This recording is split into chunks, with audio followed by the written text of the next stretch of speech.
విద్యుత్ bulb Thomas Alva Edison పై టీశాట్ ప్రత్యేక కథనం. థామస్ ఆల్వా ఎడిసన్ 1847 ఫిబ్రవరి 11వ తేదీ నుంచి 1931 అక్టోబర్ 18వ తేదీ వరకు జీవించిన గొప్ప శాస్త్రవేత్త. Edison electric power generation, mass communication, sound recording మరియు మోషన్ పిక్చర్స్ వంటి అనేక పరికరాలను అభివృద్ధి చేశారు.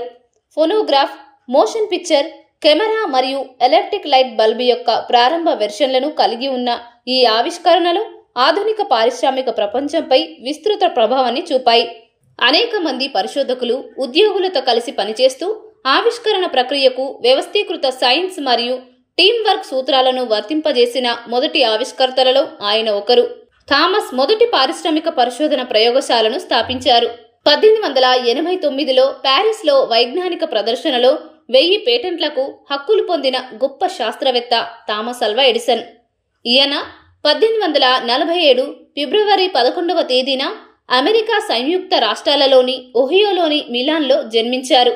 విద్యాభ్యాసం. పేద కుటుంబంలో జన్మించిన ఆయన చిన్నతనంలోనే వినికిడి లోపం బారిన పడినప్పటికీ ఆవిష్కరణలను కొనసాగించారు. పాఠశాల విద్య కేవలం కొద్ది నెలల పాటు మాత్రమే సాగినప్పటికీ పని ముగిసిన తర్వాత రిటైర్డ్ టీచర్ అయిన తల్లి నాన్సీ దగ్గర పాఠాలు నేర్చుకున్నారు. 15 సంవత్సరాల వయసులోనే టెలిగ్రాఫర్గా పనిచేసే ఎడిసన్ కదులుతున్న రైలులో కూడా తన సొంత పత్రిక గ్రాండ్ ట్రంక్ హెరాల్డ్ను ముద్రించేవారు.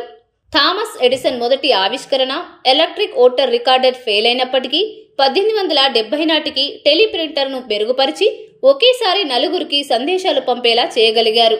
1871లో వివాహం అనంతరం పెద్ద ప్రయోగశాలను నిర్మించారు. ఎడిసన్ అనేకసార్లు ఫోనోగ్రాఫ్ను మెరుగుపరచడమే కాకుండా ఎక్స్ కిరణాలు, నిల్వ బ్యాటరీలు, మొదటి మాట్లాడే బొమ్మపై కూడా పనిచేశారు. వెస్ట్ ఆరెంజ్లో ఆయన తన గొప్ప ఆలోచనలలో ఒకదానిపై కూడా పనిచేశారు. చలనచిత్రాలు లేదా సినిమాలు ఇక్కడ చేసిన ఆవిష్కరణలు నేటికి మన జీవన విధానాన్ని మార్చాయి. థామస్ ఎడిసన్ 1931 అక్టోబర్ 18వ తేదీన తన 84వ ఏట మరణించే వరకు అమెరికాలోని న్యూజెర్సీలోని ఆరెంజ్లోనే పనిచేశారు. ఆవిష్కరణలు.